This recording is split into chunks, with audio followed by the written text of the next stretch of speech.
October 22nd, 2012. A brown cardboard package arrives at record stores across America. Inside is an album from a 25-year-old rapper most people have never heard of. The cover shows a Polaroid of a beat-up Dodge minivan parked in front of a Compton house. Across the top, in small letters, it reads, "A short film by Kendrick Lamar. There's no movie. There never will be. Because this film exists only in sound." The album tells the story of one day in the life of a teenager named K. 17 years old, trying to meet a girl named Shireen, borrowing his mother's van for just 15 minutes. Over the next 68 minutes, we'll witness a robbery, a shooting, a death, and a baptism. We'll hear his real mother leaving voicemails, his real father slurring demands for his dominoes, street slang for drugs, his real friends planning revenge in the backseat of that van. Every voice is authentic, every story is true, every moment actually happened. Within 7 days, Good Kid, M.A.A.D. City sells 242,000 copies, the biggest first week for a male hip-hop artist in 2012. The album will spend the next 10 years straight on the Billboard 200, making history as the first hip-hop studio album to achieve that milestone. Critics call it a masterpiece. Rolling Stone will eventually crown it the greatest concept album ever made, surpassing Pink Floyd's The Wall and Green Day's American Idiot. But at the 2014 Grammy Awards, in one of the most controversial moments in music history, it loses Best Rap Album to Macklemore's The Heist. Kendrick walks away with 0 trophies from 7 nominations. Macklemore texts him, "You got robbed." This is the story of how a kid from Compton turned one day of his life into a cinematic experience that changed hip-hop forever. How he recorded a film you can only hear. How he lost the Grammy but won immortality. Welcome to the Sound Vault. Every album has a story. This is Kendrick Lamar's. To understand Good Kid, M.A.A.D. City, you need to understand where it was born. Summer 2004. Anthony Top Dog Tiffith is looking for a way out of the streets of Watts, out of the life that's already claimed too many friends. His uncle found success managing R&B singer Rome, whose 1997 single peaked at number 6 on the Hot 100. Top watched his uncle driving Bentleys while he was dodging bullets. Top makes a decision. He buys recording equipment with money from the streets and builds a studio in the back of his house in Carson, California, a modest suburb just miles from Compton. He calls it House of Pain. The studio is tiny. 1 room, stained carpet, VHS tapes and Taco Bell wrappers everywhere. Handwritten motivational quotes tacked to the panel walls. It looks like a suburban basement, not the birthplace of hip-hop royalty. But Top has a gift for finding talent. In 2005, he signs his first artist, J-Rock, a rapper from Watts with Bloods affiliations. 2 weeks later, a 16-year-old kid from Compton walks into the House of Pain. His name is Kendrick Lamar Duckworth. He's been rapping under the name K. Top runs him through his trademark test. He plays double-time beats, deliberately fast, designed to trip up rappers and expose weakness. Top recalls, "I told Kendrick to get on the mic and flow over some beats I chose. I tried to act like unimpressed, but that made him go even harder." Kendrick doesn't stumble. He attacks the beats like his life depends on it. Because in many ways, it does. Kendrick remembers that summer. "I was too hungry, man. The summer I came over there, everyone was getting murdered. There was a real war with my section and like 2 neighborhoods down the block. Compton is small, so people be warring on corners.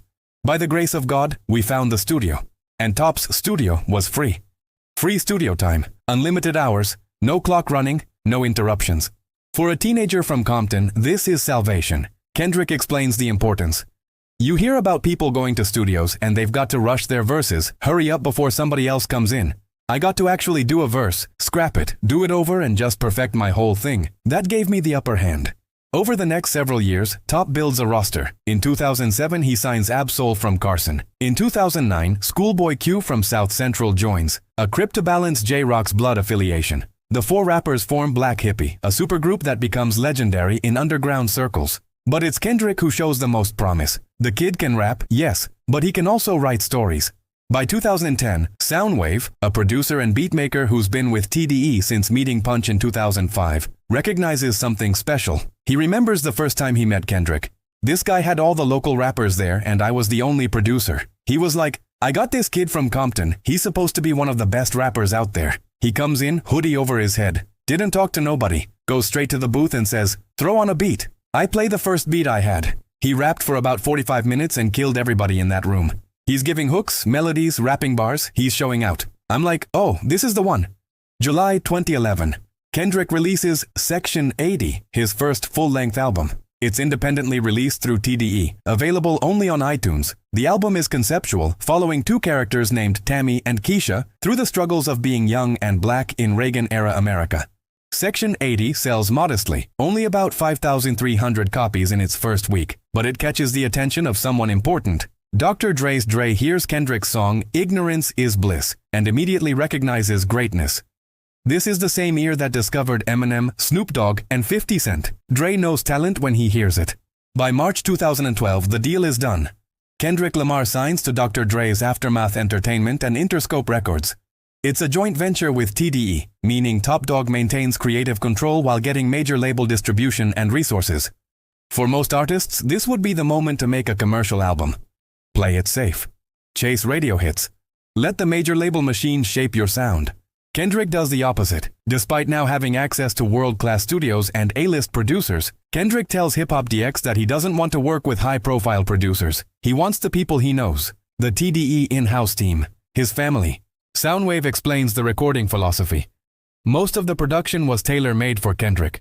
There were a few producers coming in like, "Hey, I got something," and it actually worked. But we're big on feeling, and bottom line, it just didn't feel right. We didn't feel we were living up to what we can fully do. Kendrick has a vision for his major label debut. He doesn't want another Section 80. He wants to go back further, back to his teenage years, back to a specific day that changed everything. He tells XXL, "I couldn't tell you what type of sound or where I'll be in the next 5 years as far as music. Back to the neighborhood and going back in that same space where we used to be got me inspired." Early 2012, Kendrick begins conceptualizing what will become Good Kid M.A.A.D. City. The title itself is deliberate. Before he officially announces it, fans are already calling the project Good Kid in a Mad City, a nickname Kendrick had been using since his 2009 Kendrick Lamar EP. When he reveals the official title, he specifies the unique styling, lowercase except for the 2 capital A's in M.A.A.D. Those letters stand for 2 things: My Angry Adolescence Divided and My Angels on Angel Dust. Kendrick explains the second meaning. That was me. The reason why I don't smoke. It was just me getting my hands on the wrong thing at the wrong time and being oblivious to it. The album cover has been planned for years. Kendrick already has the Polaroid, a real photo of his family's Dodge minivan parked in front of his house. The subtitle appears across the top, a short film by Kendrick Lamar. This isn't marketing. It's a statement of intent. Kendrick approaches the album like a screenwriter approaching a movie. He wants a 3-act structure. He wants characters with arcs. He wants a non-linear timeline that forces listeners to piece together the narrative like Pulp Fiction or Memento. Most importantly, he wants authenticity. No actors, no fake skits, just real voices from his real life. He recruits his actual parents to leave actual voicemail messages. His mother wants her van back. His father, clearly intoxicated, wants his Dominoes. Those aren't scripted lines. That's Kenneth Duckworth being Kenneth Duckworth. Kendrick's real friends appear throughout the album. In the skits, you hear them plotting, arguing, panicking after a shooting. Their chemistry is real because they actually grew up together. The recording takes place at multiple locations. The TDE studio in Carson, still in Top Dawg's house at this point, serves as home base. Sessions also happen at My Mama's studio in Los Angeles, Patchwork Recording Studios in Atlanta, and Encore Studios in Burbank. But the heart of the album is captured in that cramped Carson studio. Soundwave describes the atmosphere. We knew the goal. We knew the opportunities that were in front of us. We had Dr. Dre in one room, Terrace Martin in the next room. All these people we admire and love gathered. The main thing I can think of, because I still laugh about it to this day, is when we figured out how sharp and perfect Dr. Dre's ears were. The story Soundwave tells has become legendary in TDE lore. Dre was mixing Shireen, aka Master Splinter's daughter. He stepped out of the room. Engineer Derek mixed by Ali. Ali accidentally shifted one hi-hat slightly to the right in the mix.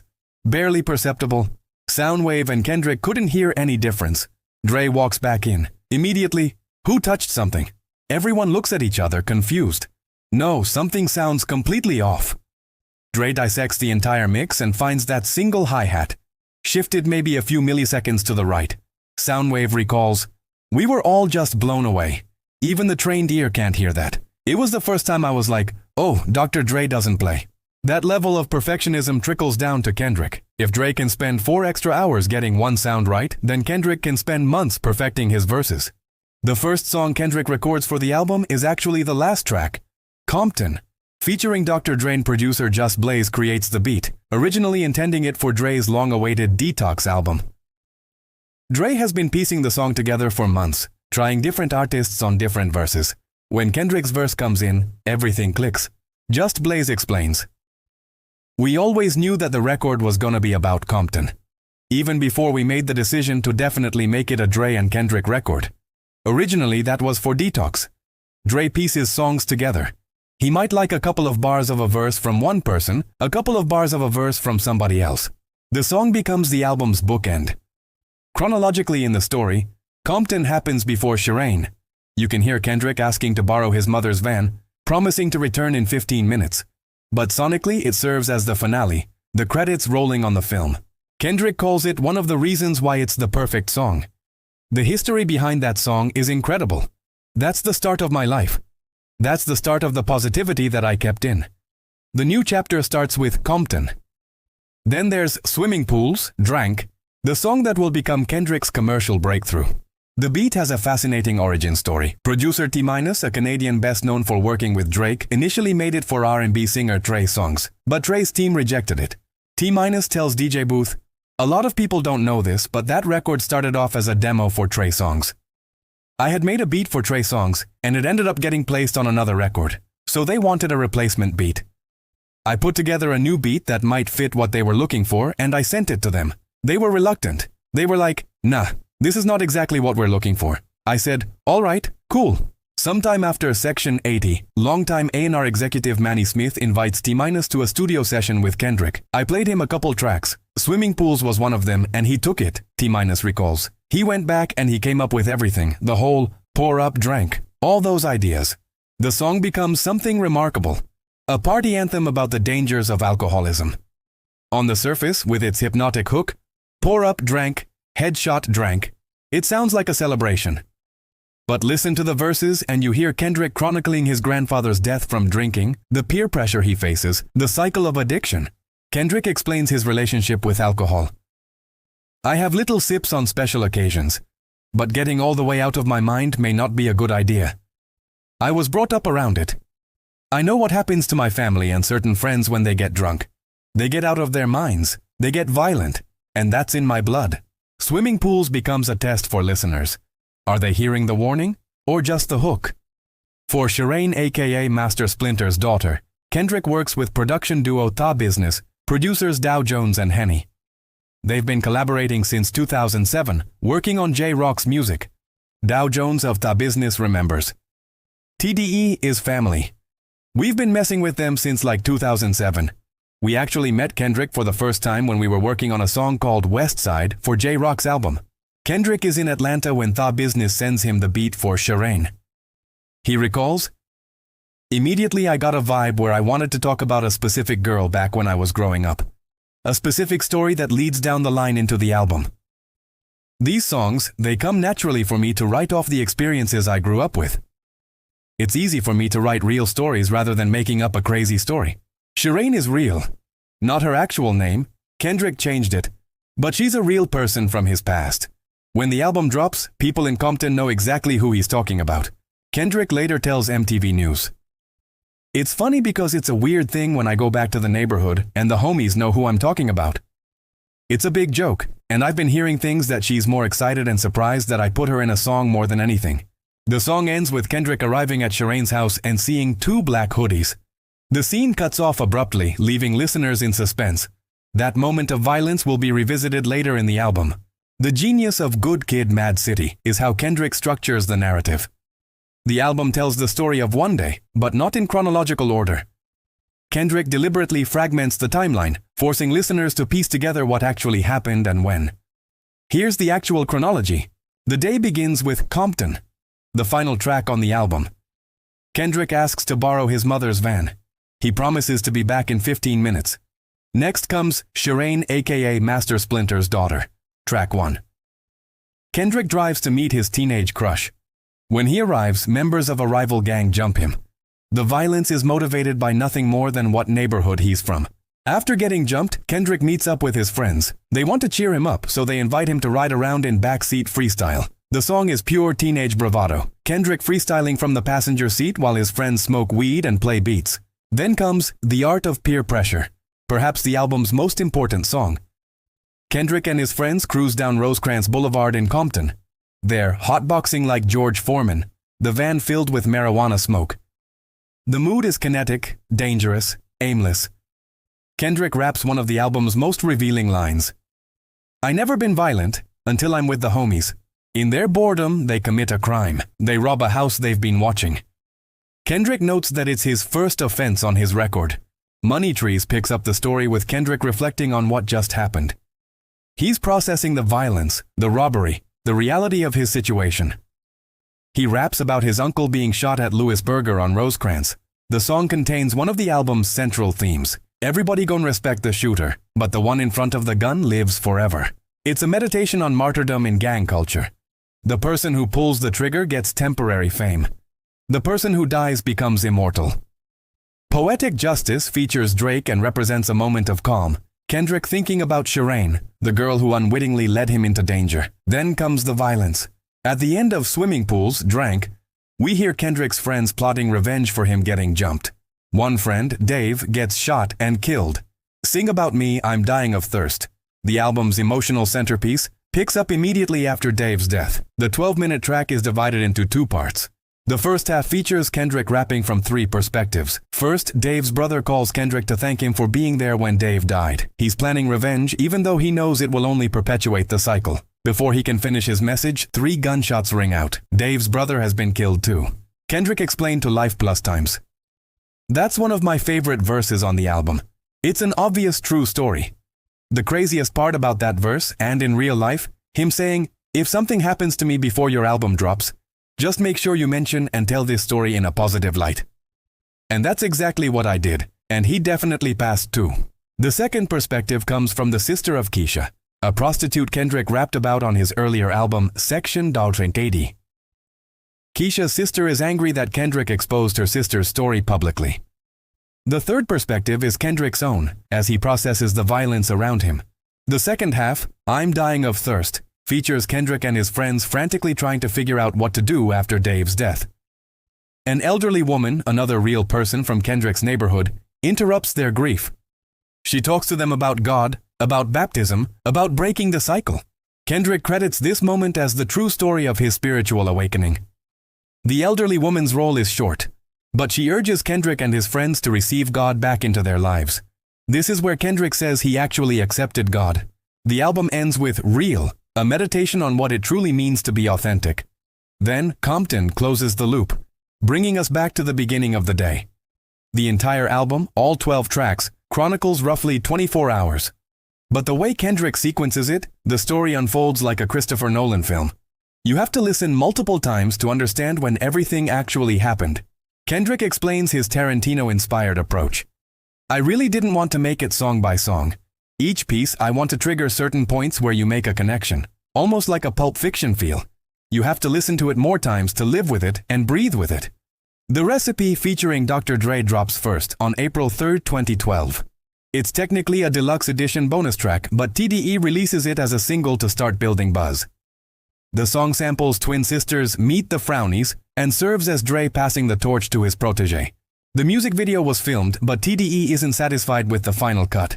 By the time they finish the back and forth edits, Swimming Pools Drank is ready. President of TDE, Punch, explains, "We did a video for it, but it didn't come out exactly how we wanted it.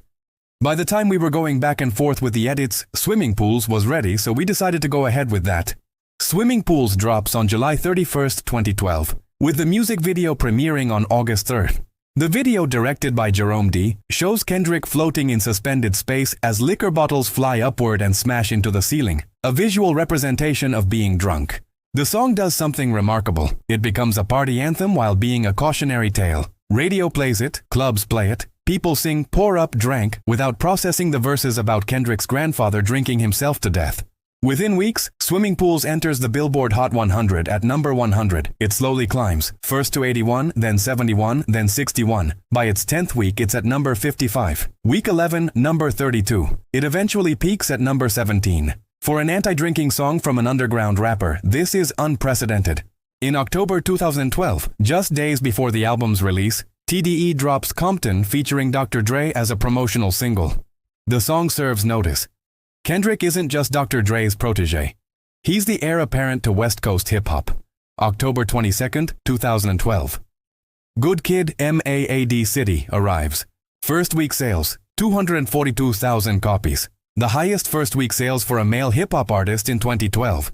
The album debuts at number 2 on the Billboard 200, kept from the top spot only by Taylor Swift's Red. Critics are unanimous in their praise.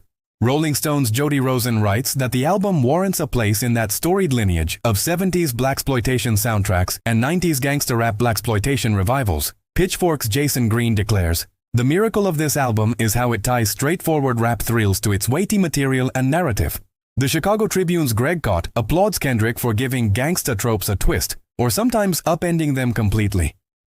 Complex names it the best album of 2012. BBC ranks it number 1. Pitchfork puts it at the top of their year-end list. By December, the album has sold over 1 million copies in the United States. Worldwide, it will eventually move over 5 million units. Backseat Freestyle, Poetic Justice, and Bitch Don't Kill My Vibe are released as subsequent singles. Poetic Justice peaks at number 26 on the Hot 100. Drake's feature helps push it onto mainstream radio. The album shows remarkable longevity. It doesn't just chart for a few weeks and disappear. It stays on the Billboard 200 for months, then years.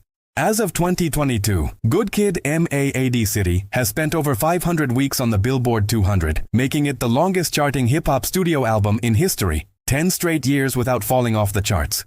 December 6, 2013. The Grammy nominations are announced for the 56th Annual Grammy Awards. Kendrick Lamar receives 7 nominations: Album of the Year, Best New Artist, Best Rap Performance, Swimming Pools, Drank; Best Rap Song, Swimming Pools, Drank; Best Rap Album Record of the Year, Swimming Pools, Drank; Best Rap Song Collaboration, Poetic Justice. It's a historic moment. Hip-hop albums rarely get nominated for Album of the Year. For a debut artist to receive 7 nominations signals that the Recording Academy is finally taking hip-hop seriously. But there's another debut artist with 7 nominations. Macklemore and Ryan Lewis for The Heist. The discourse begins immediately. Hip-hop fans argue that Good Kid, M.A.A.d. City is clearly superior, a cohesive artistic statement versus a collection of catchy singles. But Macklemore and Ryan Lewis have 2 massive hits, Thrift Shop and Same Love.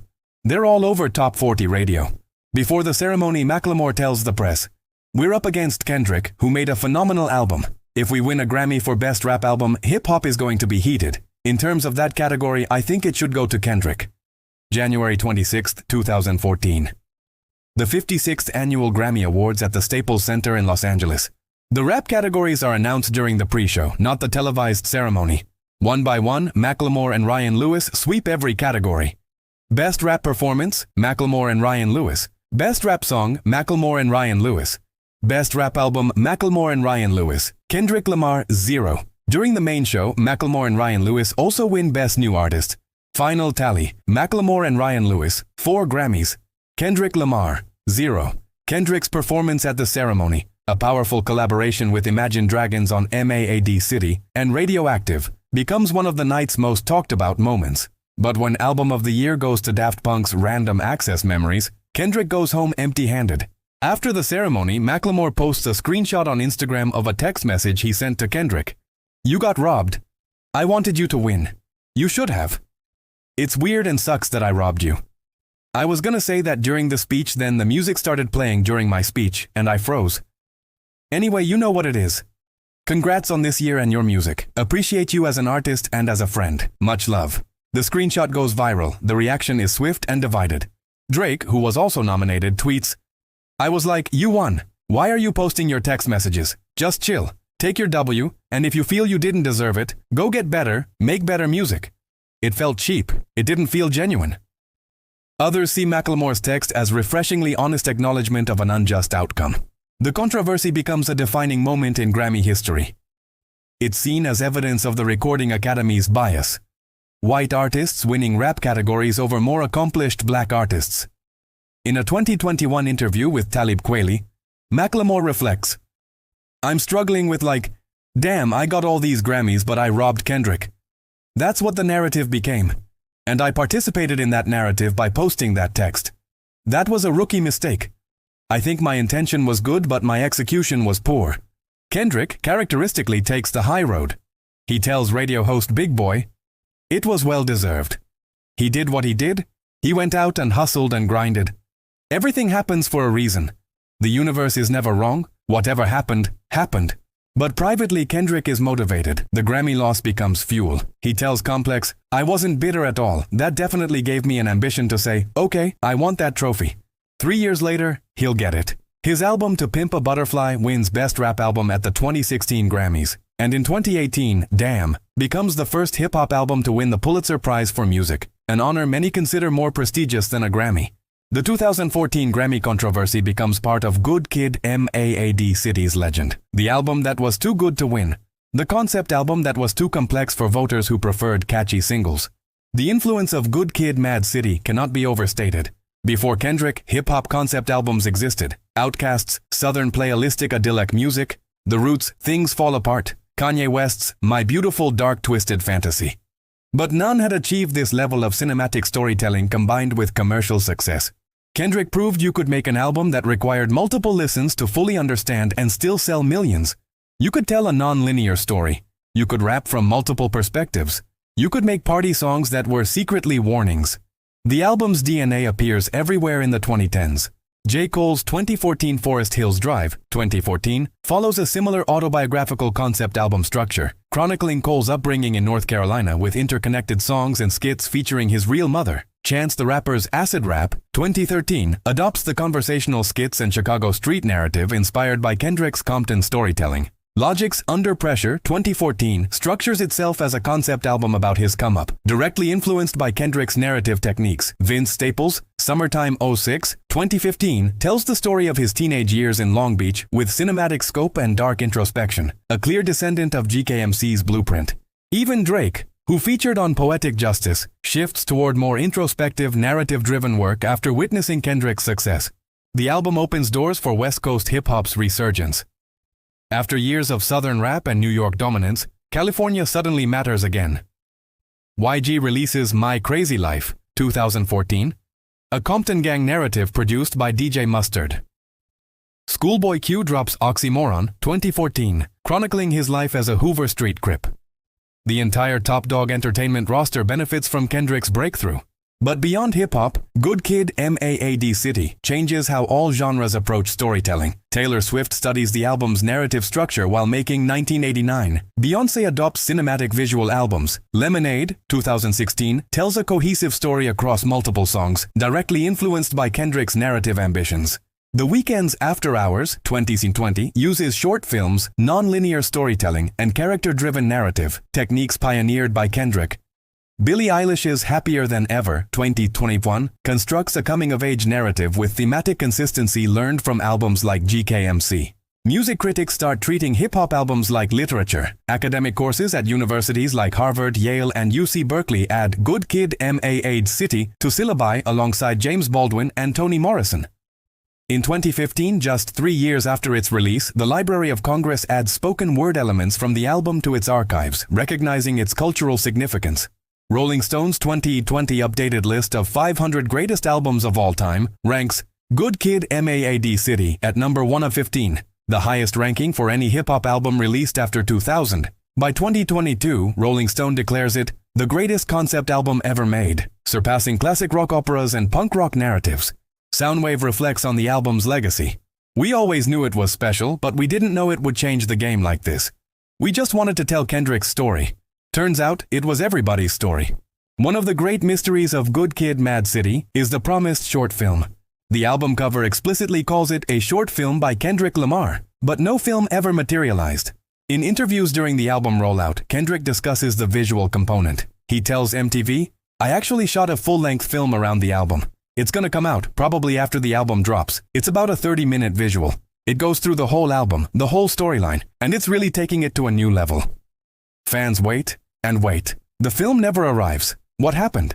According to sources close to the project, Kendrick filmed extensive footage in Compton during summer 2012. The plan was to create interconnected music videos that would form a complete narrative, similar to what Beyoncé would later do with M.A.A.d, or what Childish Gambino achieved with Because the Internet. But somewhere between filming and editing, the vision became too ambitious. The footage didn't capture what Kendrick heard in his head. He's quoted as saying, "Sometimes the imagination is better than the execution."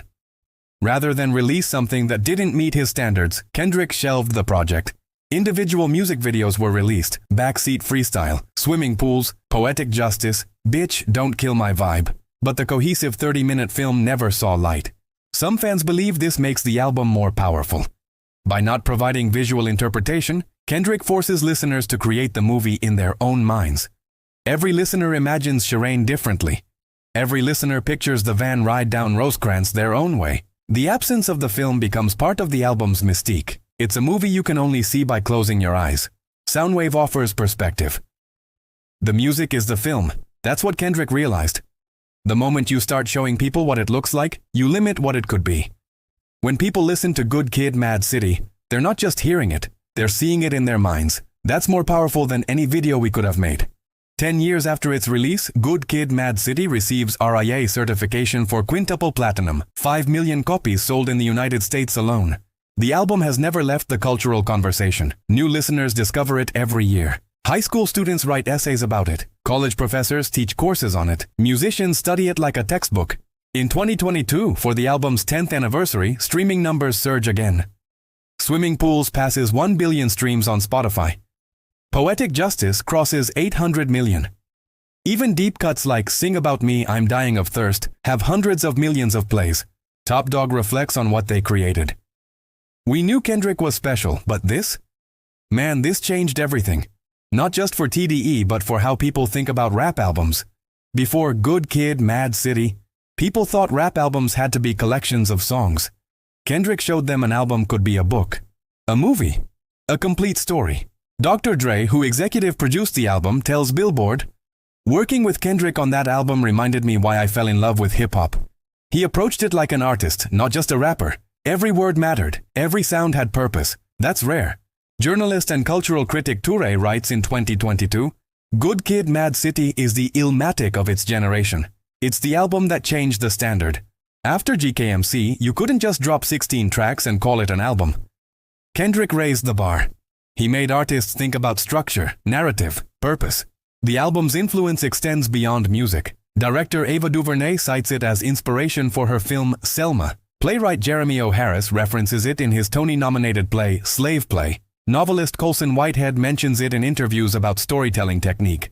Kendrick himself rarely discusses the album anymore. He's moved on. To Pimp a Butterfly, 2015. Damn, 2017. Mr. Morale and the Big Steppers, 2022. Each album pushes boundaries further, explores different themes, experiments with new sounds. But Good Kid, M.A.A.d City remains his most accessible, his most universally beloved, his most perfectly executed concept.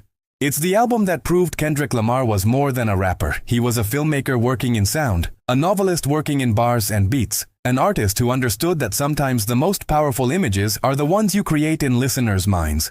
The story of Good Kid, M.A.A.d City is a story about defying expectations. Kendrick was supposed to make a commercial album for his major label debut. Instead, he made a 68-minute concept album about teenage trauma. He was supposed to use A-list producers. Instead, he worked with his friends in a cramped studio in Carson.